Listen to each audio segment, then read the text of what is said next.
दोस्तों, परिस्थितियाँ कभी जीवन में एक जैसी नहीं होती। उतार चढ़ाव तो सभी के जीवन में आते हैं।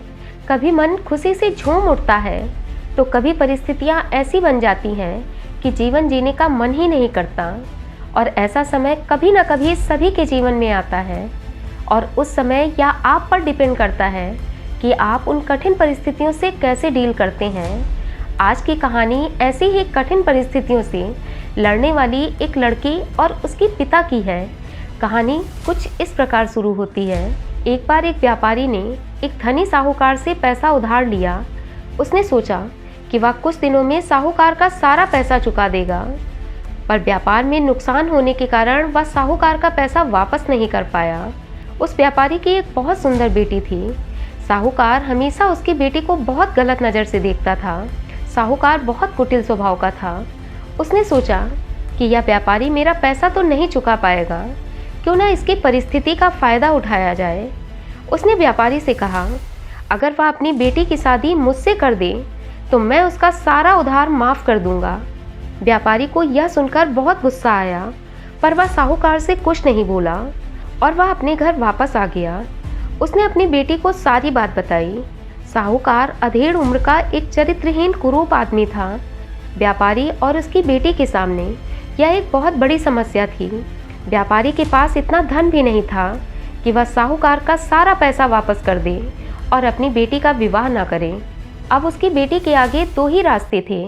पहला, या तो वह साहूकार से विवाह करने से इनकार कर दे और अपने पिता को कर्ज में डूबा रहने दे।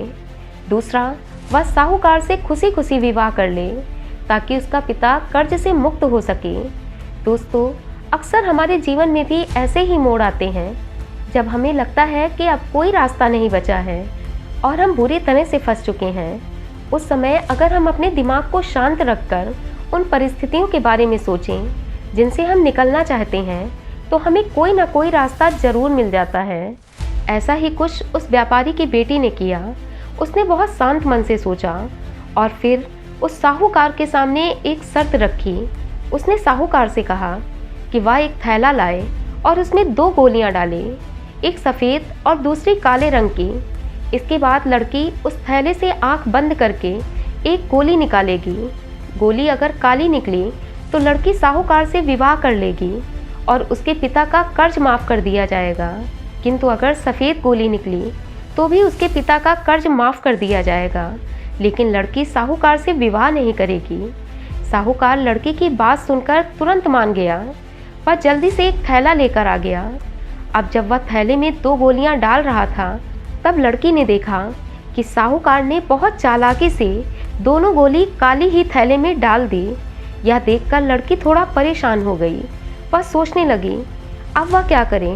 उसने सोचा, अगर वह साहूकार की चालाकी सबके सामने बता देती है तो भविष्य में साहूकार फिर उसे अपनी किसी चाल में ज़रूर फंसाएगा। इसलिए उसने डिसाइड कर लिया कि अब इस कठिन परिस्थिति से उसे हर हाल में निकलना है। यह सोचकर वह आगे बढ़ी और थैले से एक गोली निकाली और गोली बाहर निकालते ही उसे हाथ से छिटका दी, जिससे गोली दूर नाली में जा गिरी। लड़की बोली, माफ़ करना, गोली मेरे हाथ से छिटक गई। तब साहूकार ने कहा, अब कैसे पता करें कि गोली किस रंग की थी। तब लड़की बोली, आप चिंता ना करें, थैले में अभी दूसरी गोली भी तो होगी, उसे देख लेते हैं। अगर गोली काली निकली तो मैंने सफ़ेद रंग की गोली उठाई होगी, और अगर थैले में सफ़ेद होगी तो मैंने काली गोली उठाई होगी। तब उसने अपने पिता से कहा, आप थैले में देखकर बताएं कि मैंने कौन सी गोली उठाई है। व्यापारी ने थैले में हाथ डालकर देखा तो उसमें से काली गोली निकली। उसने अपनी बेटी से कहा, इसमें तो काली गोली है, इसका मतलब तुमने सफ़ेद गोली उठाई होगी। अब साहूकार बेचारा बोलता भी तो क्या बोलता। अगर वह सच बोलता कि उसने दोनों गोली काली ही डाली थी तो उसकी चोरी पकड़ ली जाती। इसलिए वह चुपचाप सब कुछ देखता रहा। इस प्रकार उस व्यापारी की बेटी ने अपने पिता का कर्ज भी माफ़ करवा लिया और अपनी रक्षा उस गंदे स्वभाव वाले साहूकार से भी कर ली।